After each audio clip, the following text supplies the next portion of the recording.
마태복음 17장 14절에서 20절 함께 합독하겠습니다. 시작. 그들이 무리에게 이르매 한 사람이 예수께 와서 꿇어 엎드려 이르되 주여 내 아들을 불쌍히 여기소서. 그가 간질로 심히 고생하여 자주 불에도 넘어지며 물에도 넘어지는지라. 내가 주의 제자들에게 데리고 왔으나 능히 고치지 못하더이다.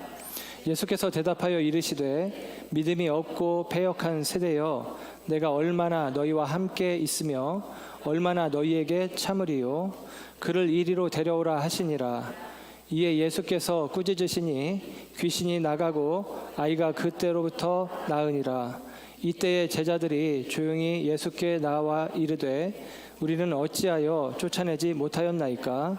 이르시되 너희 믿음이 작은 까닭이니라. 진실로 너희에게 이르노니 만일 너희에게 믿음이 겨자씨 한 알만큼만 있어도 이 산을 명하여 여기서 저기로 옮겨지라 하면 옮겨질 것이요 또 너희가 못할 것이 없으리라. 아멘. 아멘. 자리에 앉으십니다. 오늘 이 아침에도 하나님의 사랑하심과 은혜가 저와 여러분 가운데 함께하는 줄 믿습니다.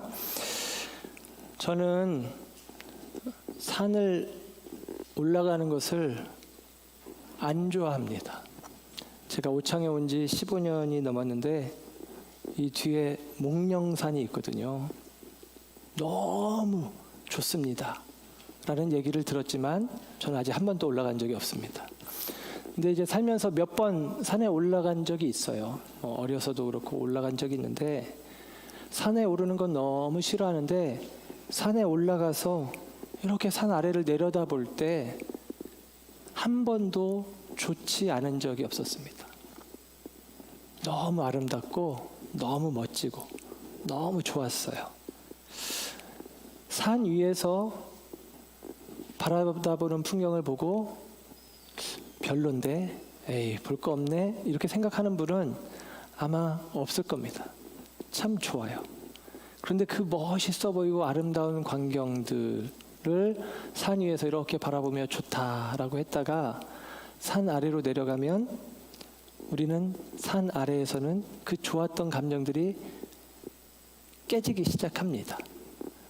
왜냐하면 더러운 쓰레기 더미도 보이고 냄새나는 퇴비 더미도 보이고 무너진 담벼락도 보이고 시궁창도 보이고 그러면서 어느 순간 저기에서는 그렇게 아름다워 보이던 것들이 이곳에 내려와서는 아름답지 않다라고 하는 사실들을 확인하기도 합니다. 성경에서 산은 하나님을 만나는 장소로 우리에게 상징적으로 묘사가 돼요. 아브라함은 모리아산에서 여호와 이레 예비하시는 하나님을 만나게 됩니다.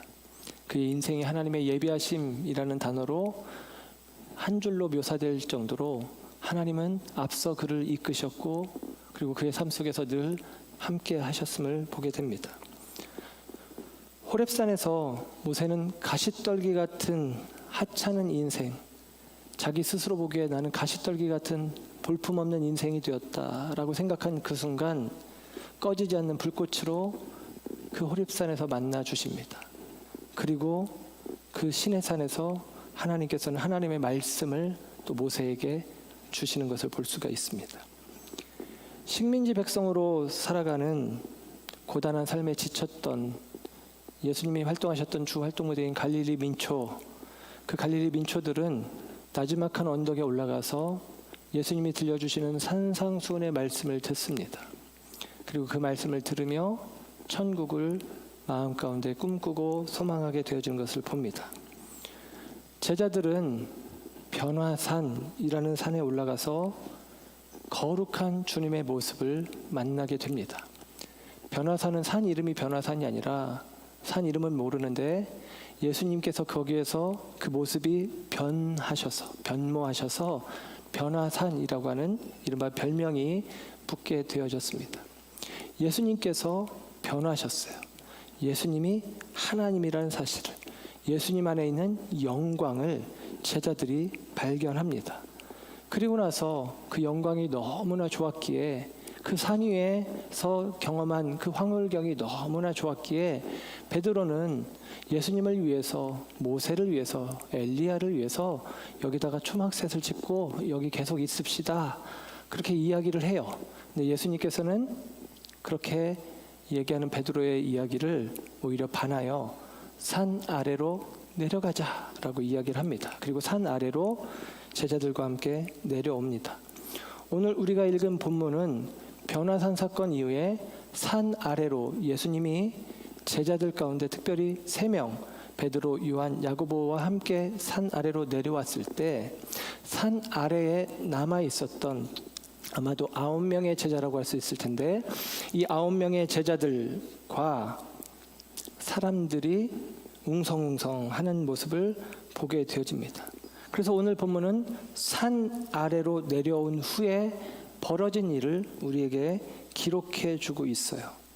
산 아래에서 예수님을 기다리고 있었던 것은 9명의 제자들도 있었지만 간질병에 시달리는 아들을 두고 있는 한 아버지였습니다. 산 위의 세계와 산 아래 세계는 이렇게 선명하게 대조되고 있어요. 우리들의 삶도 그런 경우들이 많습니다. 우리들의 신앙의 모습도 그런 경우들이 있죠. 예배하는 중간에 찬양을 하며 말씀을 들으며 성도의 축복의 교제를 나누며 우리는 산 위에 있는 것처럼 좋다, 혹은 황홀경에, 영적인 황홀경에 들어가기도 합니다. 그러나 여러분은 이 예배를 마치고 또 여러분의 삶의 현장으로 나아가야 되고, 거기에서 힘든 학교 생활, 직장 생활, 사회 생활 하면서 우리들은 우리 앞에 놓여진 수많은 문제들 앞에 직면하게 됩니다. 황홀한 시간은 잠깐뿐이고 지속되는 것은 버거운 현실이 우리 앞에 놓여 있고 지속되는 것을 볼 수가 있습니다. 오늘 산 아래 현실을 성경은 귀신 들린이라는 단어로 표현을 해줍니다. 이 말은 세상에 매여 있는 이라는 의미라고 이야기할 수 있어요. 변화산의 영광은 사라졌습니다. 변화산의 영광은 이제 온데간데 없고 제자들은 무력감에 시달리고 있는, 제자들의 무력감이 여실히 드러나고 있는 그 모습을 발견하게 됩니다. 예수님이 산 아래로 내려왔는데 제자들이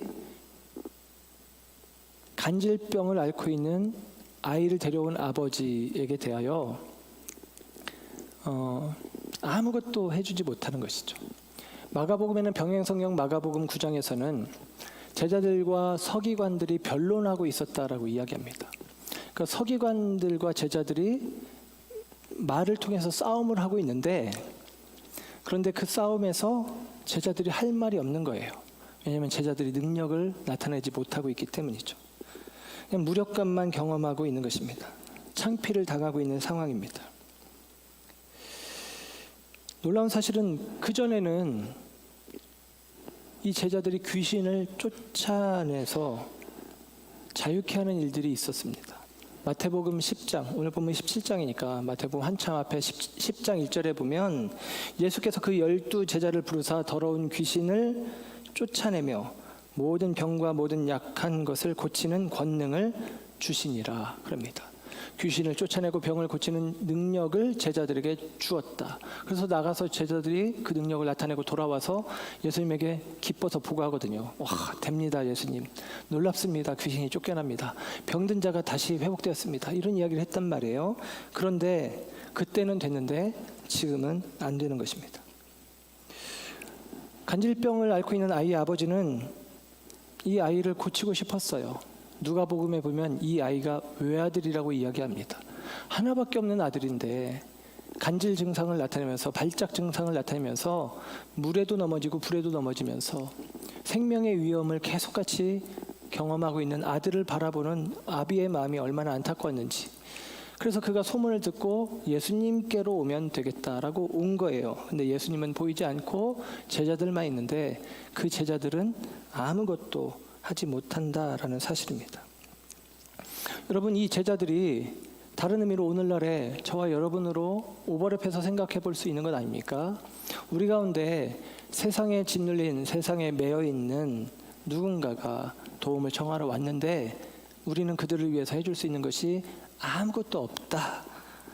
그들이 우리에게 도움을 청하는데 우리는 그냥 무력감만 느낄 수밖에 없다.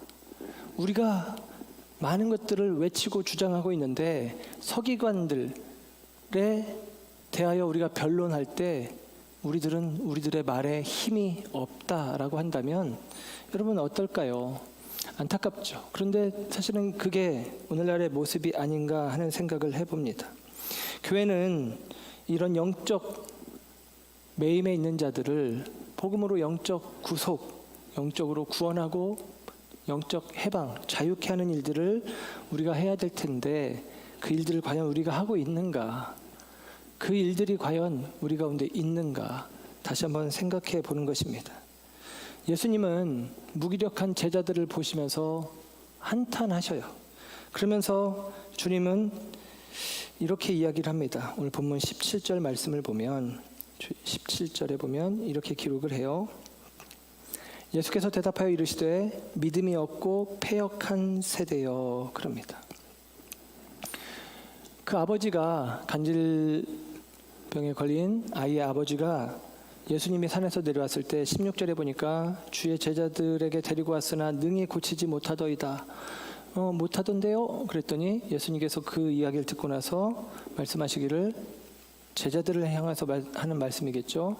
믿음이 없고 패역한 세대여 라고 이야기를 합니다.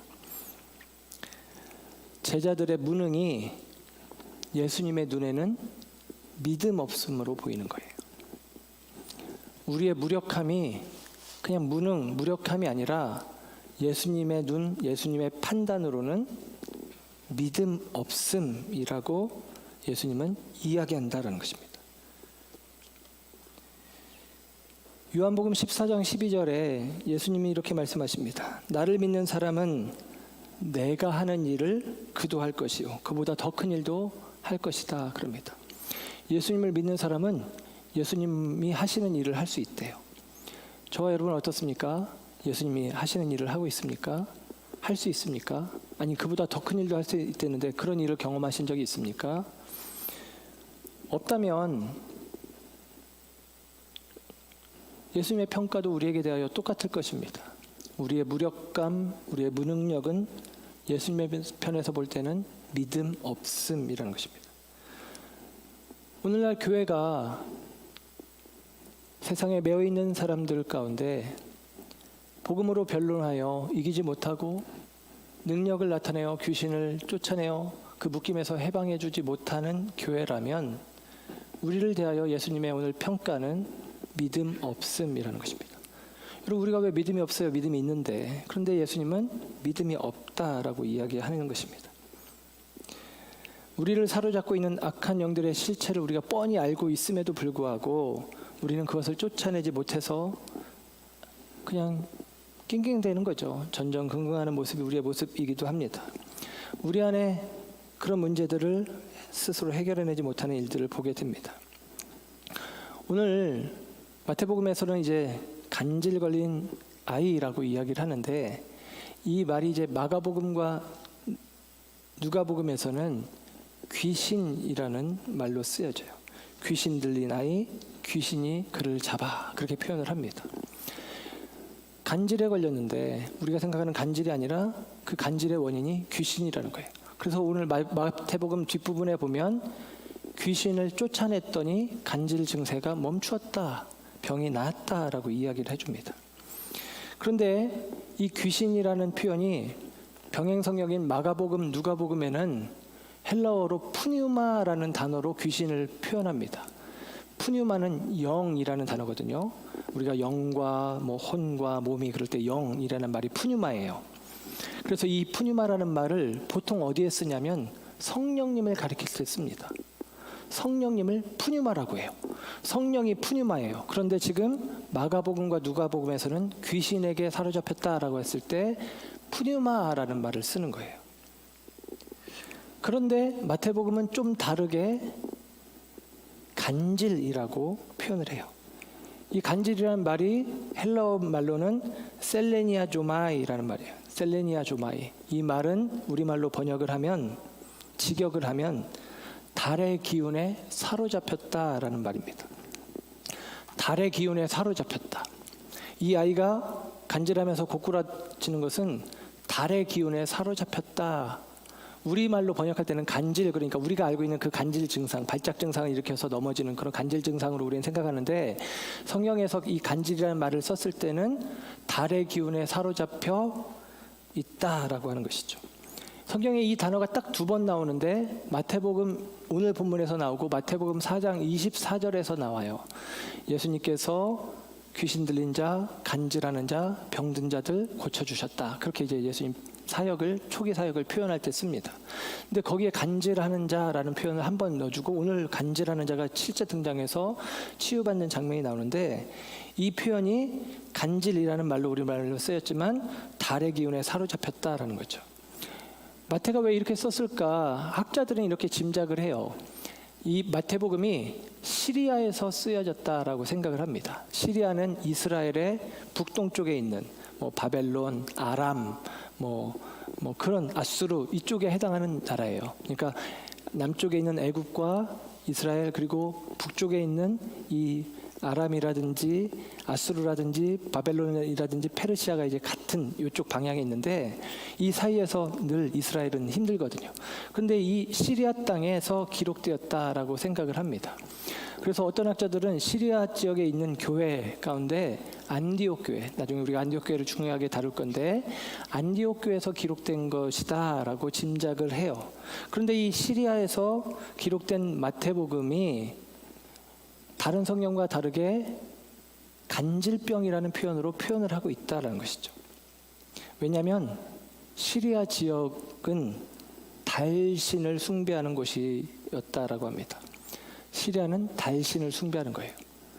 반면에 애굽은 태양신을 숭배하죠. 애굽에 내렸던 10가지 재앙 가운데 9번째 재앙은 흑암재앙인데, 하늘을 흑암으로 덮는 거거든요. 태양, 그들이 믿는 절대신인 태양을 상대화시키는 게 9번째 재앙이에요. 그러니까 태양을 섬기기도 하고 달을 섬기기도 하는데, 시리아 지역에 있는 사람들은 달신을 섬겼단 말이에요. 그래서 이야기하는 것입니다. 달의 기운에 사로잡혀서. 그러니까 이 말은 무슨 말이에요? 우리식으로 표현하면 그들이 귀신 들렸다는 의미가 우리가 생각하는 것처럼 정말 악귀에게 사로잡혀서 미치광이가 되었다는 의미를 넘어서서 이런 것이죠. 세상의 신, 세상의 가치, 그것에 매여 있는 사람들로 우리는 오버랩해서 생각해 볼 수 있다라는 사실입니다. 달신을 숭배하는 사람들, 자기가 믿는 그 믿음에, 그게 물질이 되었든 자기 자신이 되었든 명예나 권력이 되었든 그것을 붙잡고 살아가는 사람들, 그 사람들이 일면 귀신 들린 자요, 간질로 그 세상 가운데서 결국에는 넘어지는 자들이다라는 것입니다. 그릇된 종교에 사로잡혀 있는 그 지역의 사람들의 처지를 가리켜서 마태가 이야기해 주는 것으로 이해해 볼 수 있습니다. 어찌됐든 이 아이는 제어할 수 없는 어떤 강한 힘에 사로잡혀 있어요. 그리고 그 힘은 이 아이에게 부정적으로 작용이 됩니다. 그래서 불에도 넘어지고 물에도 넘어지는 거예요. 이 아이도 괴롭고, 이 아이를 지켜보는 아버지의 마음도 괴롭습니다. 이 가정이 너무 어려움을 겪고 있는 것이죠. 그래서 소망이 되시는 예수님께로 나왔습니다. 예수님의 소문을 듣고 나왔어요. 예수님에게 기대를 걸고 나왔어요. 그런데 산 아래에 있던 예수님의 제자들은 아무것도 하지 못합니다. 산 아래로 내려와서 자초지종을 다 들은 예수님이 장탄식을 하시면서 믿음이 없고 패역한 세대여 하시면서 이어서 이렇게 말씀하십니다. 내가 얼마나 너희와 함께 있으며 얼마나 너희에게 참으리요 그럽니다. 여러분, 이 말은 뭐예요? 내가 언제까지 너희들이랑 함께 있어야 되느냐? 뒤집어 얘기하면 내가 없어도 너희들이 내가 하던 그 일을 해야 되는 거 아니냐라고 이야기하는 것입니다. 얼마나 내가 너희에게 더 보여주고 나타내고 훈련해야 할 수 있느냐? 너희들이 지금쯤은 그 일들을 하고 있어야 되는 것이 아니냐라고 라고 얘기를 하는 것이죠. 이것은 예수님께서 독립적으로 신앙생활을 하기를 원하는 것이고, 그리고 우리의 신앙이 멈추어 있는 어린아이 신앙이 아니라 성장하기를 원하는 것이죠. 엄마의 돌봄이 없어도 아이가 스스로 해내는 것을 기대하면서 아이를 키우는 거 아니겠어요? 내가 얼마나 너희와 함께 있어야 되느냐? 내가 언제까지 너희에게 대하여 참고 기다려야 되느냐? 너희들이 해야 되는 거 아니냐라는 것이죠. 실제로 예수님께서는 이 변화산 사건, 그리고 오늘 말씀 이후에, 오늘 본문 이후에 22절 이하에는 예수님이 두 번째 순환 예고를 하세요. 본문에 앞서서는 예수님이 첫 번째 순환 예고를 하셨어요. 그게 뭐예요? 내가 떠나간다는 얘기예요. 나는 이제 고난받고 죽는다라는 거죠. 내가 너희를 떠날 건데, 떠날 때가 됐는데 너희들은 언제까지 내가 함께 할 수 있을 거라고 생각하냐? 스스로 서야지. 이제는 너희가 내 대신 내 일을 해내야지 라고 예수님이 얘기를 하는 것이죠. 안타까운 마음으로 이렇게 얘기하시고 나서 예수님께서 오늘 18절에 이어지는 말씀을 보면 귀신을 꾸짖습니다. 꾸짖었다는 얘기는 예수님이 권능이 있는 거예요. 예수님이 귀신을 꾸짖었어요. 그랬더니 이 예수님의 영적 권위를 인해서 귀신이 쫓겨나갑니다. 아이는 회복되었어요. 예수님이 하시던 일을 우리가 만약에 이 땅 가운데서 세상에 매여 있는 그들을 향해서 꾸짖어서 말한다면 그들이 자유케 되어질까?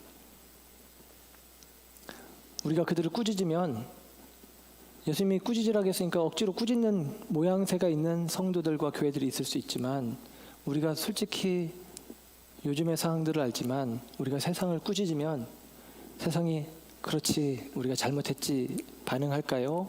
아니면 속된 말로 우리가 너나 잘해 하면서 조롱을 당할까요? 우리는 영적 권위를 상실해 버렸습니다. 세상을 향해서 꾸짖지를 못해요. 세상에 대해서 우리의 신분을 속이고 움츠려들기도 합니다. 그러니 우리들을 보며 예수님께서 우리의 무력함을 바라보며 아이고 안 됐다가 아니라 믿음이 없는 패역한 세대여 하며 탄식하신다라는 것입니다. 예수님께서 귀신을 쫓아내셨고 19절 20절의 말씀을 보면 제자들이 그때는 아니지만 시간이 지나서 예수님께 물어봐요. 예수님, 우리는 왜 귀신을 쫓아내지 못했습니까? 우리는 왜 능력을 나타내지 못했습니까? 마가복음에 보면 어떤 집에 들어가서라는 거예요. 거기서 얘기하기는 쪽팔리니까 여기 와가지고 예수님 왜 근데 우리는 아까 앉았어요? 라고 물어보는 거죠. 그때 예수님께서 오늘 본문 20절에 이렇게 대답을 하십니다. 이르시되 너희 믿음이 작은 까닭이니라. 아멘. 너희 믿음이 작기 때문이다 라는 거예요. 여러분 그럼 다시 보시면 여기는 믿음이 작다라고 했어요. 믿음이 작다는 얘기는 작아도 있어요, 없어요? 있어요. 예. 눈이 작아도 보잖아요. 믿음이 작아도 있는 거예요. 근데 앞전에 예수님은 뭐라고 했느냐? 믿음이 없는 패역한 세대요. 믿음이 없다라고 보는 거예요. 믿음이 작은 것과 믿음이 없는 것을 예수님이 같게 보고 있습니다. 왜냐하면 믿음은 내게 있는 게 아니라 내가 바라보는 그분에게 있는 거예요. 믿음의 대상이 중요하다는 말씀을 전에 많이 드렸습니다. 마땅히 되어져야 된다는 생각이 우리 가운데 있으면, 왜냐하면 이 마땅히 되어져야 된다. 이거 하나님의 뜻이니까. 하나님의 뜻이 있고 하나님의 뜻은 완전히 마땅하게 이루어질 것이다 라고 우리가 믿는다면 우리는 믿음으로 말할 수 있어야 된다는 것입니다. 믿음이 있는 사람은 산을 향하여 말하게 되는 거예요. 그래서 원어 성경에는 어떤 의미냐면 이렇게 말을 하는 거예요. 너희에게 믿음이 있다면 너희는 말하게 될 것이다. 이것입니다. 너희에게 믿음이 있다면 말하게 될 것이다. 그래서 오늘 본문에 뭐라고 얘기하냐면 이르시되 너희 믿음이 작은 까닭이니라 진실로 너희에게 이르노니 만일 너희에게 믿음이 겨자씨 한 알만큼만 있어도 그 겨자씨 한 알만큼만의 믿음이 있다면 이 산을 명하여 여기서 저기로 옮겨지라 하면, 저는 이렇게 붙이고 싶어요. 옮겨지라 말하면 옮겨질 것이요 또 너희가 못할 것이 없으리라 그럽니다. 너희가 믿음이 있으면 말할 것이다 라는 거예요. 근데 우리는 말하지 않아요. 옮겨질 거라고 기대하지 않기 때문이고 될 거라고 생각지 않기 때문입니다. 그런데 이들은 이미 경험에 있었어요. 마태복음 10장 1절 아까 말씀드린 대로 그들은 귀신을 쫓아낸 적이 있어요. 병을 고쳐준 적이 있어요. 능력을 행한 적이 있어요. 그런데 그때는 됐는데 지금은 안 되는 거예요. 그래서 예수님은 믿음이 없다라고 말하기 전에 믿음이 작다라고 이야기를 하시는 것입니다. 믿음이 작아요. 믿음이 있는데 믿음의 결과가 그때는 있었지만 믿음이 있는데 믿음의 결과가 지금은 없는 거예요. 과거에 그들은 믿음의 능력을 나타내서 결과를 보았는데 지금은 믿음의 결과를 보지 못하는 거예요. 그래서 예수님께서는 믿음의 결과가 없는 그들의 믿음은 없는 것과 같다라고 이야기를 하는 것입니다. 그러면서 믿음이 없는 세대, 믿음이 없고 패역한 세대라고 이야기를 해요. 여러분, 이 패역이라는 말도 이런 말입니다. 이 패역이라는 말이 원어에서는 디아스트레포라는 말인데 제가 자꾸 원어를 얘기할 때 우리 성도님들이 힘들어하시는데 힘들 필요가 없습니다. 저도 기억하지 못해요. 그냥 보고 이야기하는 것입니다. 의미를 더 명확하게 알기 위해서 말씀드릴 뿐이에요. 패역이라는 말이 디아스트레포라는 말이 히브리어로 번역이 될 때는 어떻게 번역이 되냐면 마우트 데레크라는 말이 돼요. 마우트 데레크. 이 말은 마우트, 벗어났다. 데레크, 길이라는 말이에요. 길에서 벗어났다라는 말이에요. 그러면 여러분 이 말이 무슨 말이냐면 길에서 벗어났으니까 패역이죠. 죄죠. 관역에서 벗어났다. 하마르티아, 이게 죄거든요. 죄라는 단어거든요. 그런데 길에서 벗어났다는 얘기는 조금 느낌이 다른데 뭐냐면 길에서 벗어났다는 얘기는 그 전에 그들이 길 위에 있었다는 얘기예요. 근데 지금은 벗어났다는 얘기가 되는 거죠. 그때는 됐어요. 지금은 안 되는 거예요. 그래서 예수님께서 말씀하시는 것입니다. 믿음이 있다면 말할 것이다. 그런데 너희들이 지금 외치지 못하는 거 보니, 선포하지 못하는 거 보니, 말하지 못하는 거 보니 너희들의 믿음이 그때의 믿음이 아니다. 마치도 산처럼 산 위에 있을 때, 오르막의 믿음에 있을 때는 뭐든지 할 수 있을 것 같은 마음이었는데 내리막을 내려와서 산 아래에서 자신들 앞에 놓여진 높은 산을 바라보면서 안 되겠는데 라고 생각하며 옮겨져라 라고 말하지 못하는 제자들을 이야기하는 것입니다. 그리고 그들 앞에 놓여진 이 간질 걸린 아이를 지금 마태는, 마가는, 누가는 뭐라고 이야기하느냐? 귀신에 사로잡혔다라는 거예요. 그러니까 여러분, 귀신을 쫓아내지 못하는 거예요. 그런데 여기서 더 중요한 부분은 귀신이 문제가 아니라 예수님의 말씀은 너희가 문제다라고 얘기하는 거 아니에요? 믿음이 없고 패역한 세대요 라고 이야기하니까요. 전에는 됐는데 지금은 안 되고 있으면 그 문제가 더 큰 문제이기 때문이 아니라 너희의 믿음이 문제다라고 이야기를 하는 것입니다. 오늘 말씀의 제목이 내겐 너무 무거운 산인데요. 이 제목이 이제 모티브가 된 영화 제목이 있어요. 아마 많은 분들이 보셨을 텐데 2001년도에 나왔던 내겐 너무 무거운 그녀라고 하는 영화가 있습니다. 내겐 너무 무거운 그녀. 할이라는 역할을 맡은 잭 블랙, 코미디 영화에 굉장히 유명한 사람이죠. 그리고 로즈마리 역할을 맡은 기네스 펠트로가 주연을 맡은 영화입니다. 이 영화의 원제, 영화 원제는 쉘로우 할이라는 거예요. 쉘로우 할. 쉘로우라는 말은 피상적인, 얕은, 표면적인 그런 의미예요.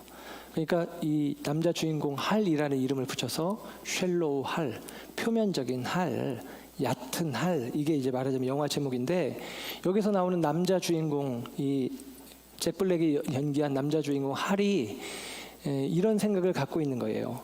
외모 지향의 생각을 갖고 있는 거예요. 한마디로 말하면 예쁜 여자가 예쁜 여자인 거예요. 예쁜 여자 좋아하는 남자 다 그렇잖아요. 그렇죠? 예쁜 여자. 그래서 예쁜 여자만 보면 추파를 던져요. 그런데 그때마다 퇴짜를 당해요. 이 배우를 아는 분이 있겠지만 잭 블랙은 통통하고 울퉁불퉁하고 못생겼어요. 지도 못생긴 것이 이쁜 여자만 보면 추파를 던지니 뭐 되겠어요. 그렇게 계속 이렇게 거절을 당합니다. 어느 날 어떤 건물에 들어서 엘리베이터를 탔는데 엘리베이터가 고장났는데 그 안에 같이 탄 사람 중에 자기 의혹 고치 전문가 로빈스가 타고 있었는데 이 사람에게 이제 상담을 하면서 자기가 여자들한테 차인다 뭐 그런 얘기 하다가 이 사람에게 이제 이야기를 듣는데 이 로빈슨이 얘기하는 거죠. 당신의 문제는 너무 외모만 보는 거다. 내면을 봐야 된다라는 거죠. 근데 뭐 말이 들어옵니까? 근데 그 영화상의 장면이에요. 그에게 최면을 걸어요. 그리고 나서 엘리베이터에서 나오는데 이다음부터 할이 달라집니다. 여자들에게 이야기를 하면 추파를 던지면 여자들이 다 받아주는 거예요. 이게 무슨 일인가 싶죠. 그런데 그 영화의 내용은 그런 거예요. 이 엘리베이터에서 최면에 걸려서 나오고 나서 이 할이 전에는 외모를 보는 눈으로 봤다면 이제는 내면을 보는 눈으로 바뀐 거예요. 그래서 어떤 사람을 보면 내면을 보고 그 내면이 아름다운 사람이 정말 예쁘고 아름다운 모습으로 보이는 거예요. 그러니까 이제 다가가는데 그런 과정 가운데 이제 로즈마리라는 여자와 사귀게 되는데 이게 이제 기네스 펠트로가 분장을 이렇게 하는데 이 로즈마리라는 여자는 몸무게가 136kg. 몸무게가 뭐 놀랄 필요는 없습니다. 그렇죠? 뭐 겨우 136kg의 몸무게예요. 그런데 그녀가 너무나 늘씬하고 예쁜 미녀로 보이는 거예요. 할의 눈에는. 그래서 그녀와 사귀입니다. 그러면서 굉장히 뿌듯해요. 내가 이렇게 예쁜 여자를 사귀고 있다. 그리고 너무나 행복해합니다. 어느 날 그의 눈이 뜨여졌어요. 체면이 멈췄어요. 체면이 멈추고 나서 로즈마리를 보는데 알아보지도 못합니다. 못생긴 여자입니다. 뚱뚱한 여자입니다. 그래서 피해요. 그러다가 영화의 끝에 가서는 자기 생각을 바꿔먹고 자기 내면을 다시 한번 확인한 다음에 로즈마리에게 가서 청혼을 해요. 여전히 로즈마리는 136kg입니다. 그런데 청혼을 하고 함께 행복하게 해피엔딩이 되어지는 것으로 영화를 마쳐요. 현상을 보는 피상적인 쉘로우, 그 눈과 내면을 바라보는 눈을 영화상에서 대조를 해줍니다. 로즈마리는 여전히 136kg입니다.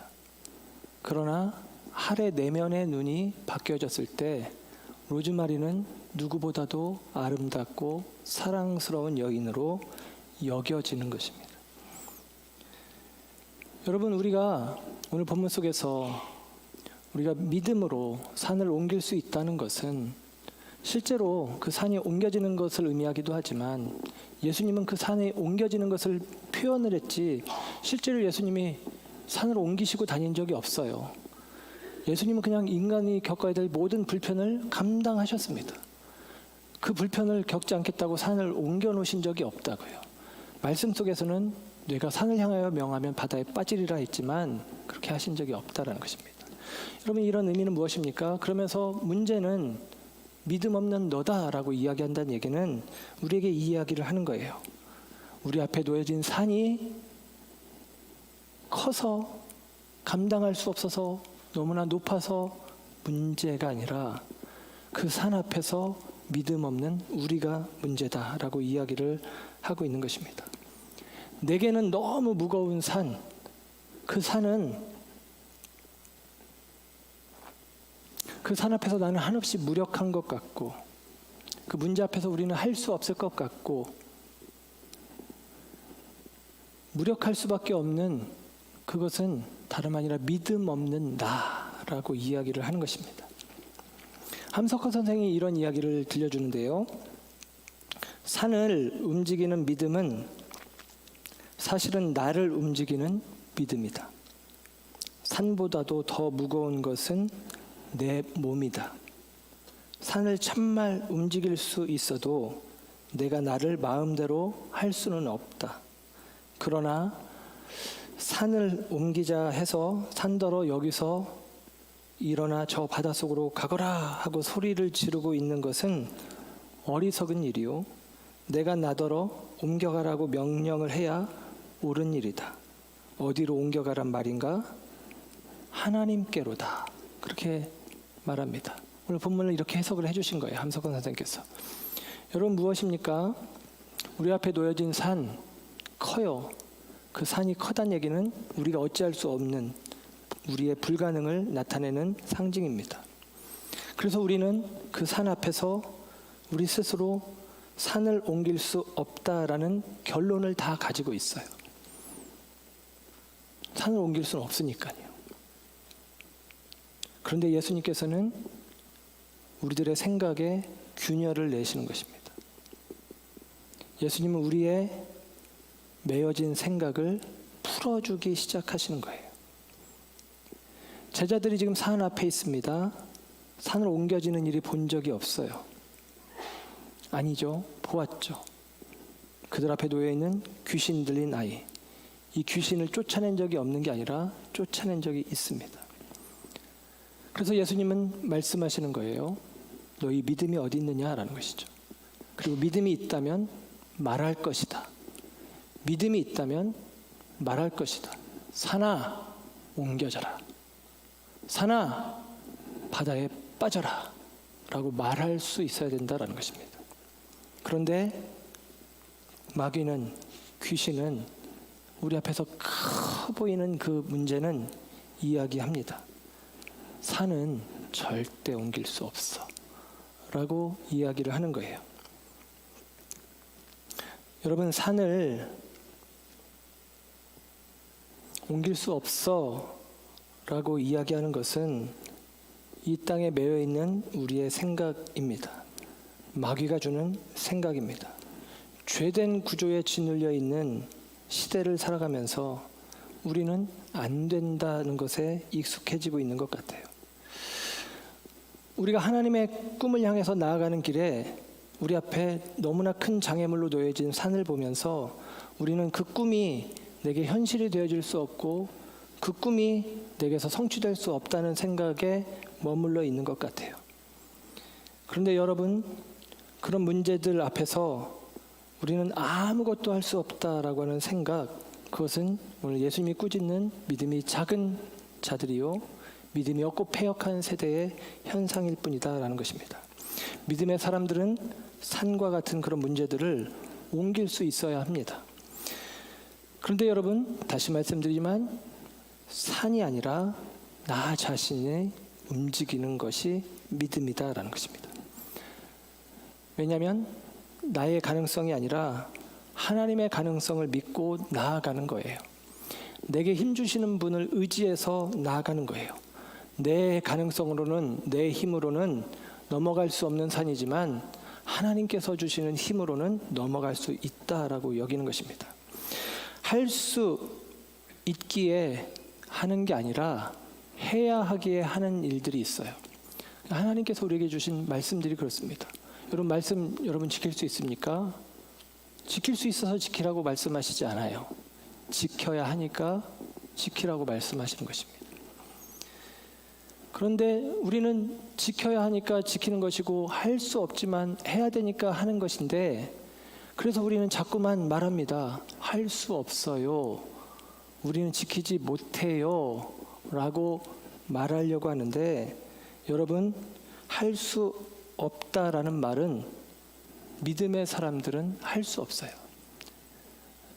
해병대가 불가능은 없다라고 하는 것처럼 믿음의 사람들은 할 수 없다라는 말을 할 수 없어요. 그게 원리입니다. 겨자씨 한 알만한 믿음이라도 있다면 우리는 할 수 없다라는 말을 할 수 없습니다. 우리가 하나님의 꿈을 이루어가는 과정 가운데 우리가 생각하는 계산되어지는 문제들이 있어요. 어려움들이 있어요. 오늘 권사님도 기도해 주신 것처럼 우리가 이제 목장교회를 할 때 우리 성도님들은 잘 모를 거예요. 근데 이 목장교회에 대해서 부담을 갖고 있는 분들은 누구냐? 목자들이에요. 보이는 것들이 있거든요. 어려움들이 있거든요. 할 수 없는 일들이죠. 어떻게 우리가 그런 일들을 할 수 있겠습니까? 근데 하나님이 하라고 하셨기에 하는 거예요. 그러나 믿음으로 선언하는 것입니다. 할 수 없다고 말하는 것이 아니라 산아 문제야 옮겨져라 라고 말하는 것입니다. 그럼에도 불구하고 다시 말씀드리지만 그 산이 옮겨지지 않아요. 그 문제가, 그 어려움이, 그 예측되어지는 어려움이 넘어가지 않아요. 내가 옮겨져야 되는 것입니다. 예수님은 오늘 이 이야기를 우리에게 들려주고 있는 거예요. 오늘 본문 예수님께서 20절에 믿음이 작은 자들아 너에게 결단할 만한 믿음이 있다면 산더러 명하여 옮겨지라면 옮겨질 것이다 라고 이야기하고 나서 21절에 예수님 뭐라고 얘기하십니까? 21절 보시고 함께 합독하겠습니다. 시작. 없죠? 없어요. 21절 없어요. 각주가 달려있죠. 각주로 내려가면 이렇게 기록이 되어집니다. 어떤 사본에 기도와 금식이 아니면 이런 유가 나가지 아니하느니라. 아멘. 여러분, 어떻게 우리가 다시 잃어버린 믿음을 회복하며 이 내리막길에 서 있는 이 믿음을 다시 우리가 일으켜 세울 수 있습니까? 기도와 금식 외에는 없다라는 거예요. 기도를 많이 하면 되겠다가 아니라 하나님께 전적으로 의존되어지는 마음이 기도요. 하나님이 아니면 안 된다는 고백이 금식입니다. 그래서 우리가 산을 넘기 위해서는 우리 자신을 하나님 앞에로 옮기는 거예요.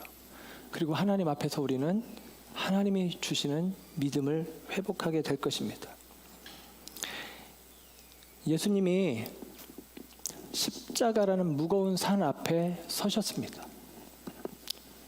그 십자가는 너무나 높고 너무나 무거워서 예수님도 어찌할 수 없을 것 같은 생각이 드셨던 것 같아요. 그래서 예수님께서는 역설적으로 감람산에 올라가셔서 기도하십니다. 하나님, 이 산을 내게서 옮겨주십시오. 하나님, 십자가라는 쓴 잔을 내게서 옮겨주십시오. 우리가 아는 것처럼 예수님이 땀이 핏방울이 되듯이 3번이나 간절히 기도했답니다. 주님, 이 쓴 잔이 내 앞에 놓여진 이 무거운 산이 옮겨지게 해주십시오. 산아, 바다에 빠져라. 쓴 잔아, 내게서 물러가라. 라고 예수님이 기도했습니다. 다른 누구도 아닌 예수님이. 그런데 그 기도를 마치고 예수님 앞에 놓여진 쓴 잔이 없어지거나 예수님 앞에 놓여졌던 십자가라는 크고 무거운 산이 바다로 빠진 게 아니라 예수님은 그 십자가라는 무거운 산을, 높은 산을 타고 넘어가시는 거예요. 그 예수님이에요. 그 예수님의 십자가가 저와 여러분에게 구원이고 그 산을 넘어가신 예수님이 부활의 소망 되신 예수님으로 저와 여러분 가운데 서 있다라는 사실입니다.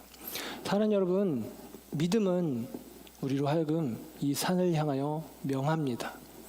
물에 빠져라.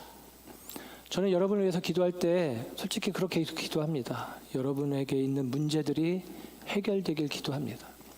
그 어렵고 난처한 일들이 여러분에게서 해결되길 기도합니다. 여러분을 얽어매고 있는 물질의 문제든 질병의 문제든 관계의 문제든 그 문제들이 떠나가길 기도합니다. 그럼에도 불구하고 그 기도가 여러분에게 어떻게 응답되기를 기대하느냐? 여러분이 믿음으로 그 문제를 타고 넘어가기를 소원합니다. 우리 예수님처럼요. 그게 바로 오늘 예수님께서 믿음 없는 세대, 그를 향해서 믿음이 약한, 믿음이 작은 자들아 라고 이야기하는 이유라고 생각을 합니다. 사랑하는 여러분, 저와 여러분 모두 가운데 주님께서 주시는 마음을 다시 한번 붙잡으시고 우리 앞에 있는 문제가, 우리 앞에 놓여진 큰 산이 그것이 옮겨졌으면 좋겠다가 우리의 마음이겠지만 결국은 그 문제를 타고 넘어 저와 여러분 앞에 놓여진 하나님의 약속과 하나님의 꿈의 자리로 나아가기를 주님은 기대하고 계십니다. 그리고 그 길로 나아갈 수 있도록 이미 주님은 우리에게 믿음의 은혜를 그리고 믿음의 능력의 약속을 허락해 주셨습니다. 이 믿음 가지고 우리 앞에 놓여진 해야 할 일, 약속하신 하나님의 놀라우신 계획 향해서 한 걸음 한 걸음 나아가시는 저와 여러분의 삶이 되기를 주님의 이름으로 축원합니다. 기도하겠습니다. 좋으신 주님,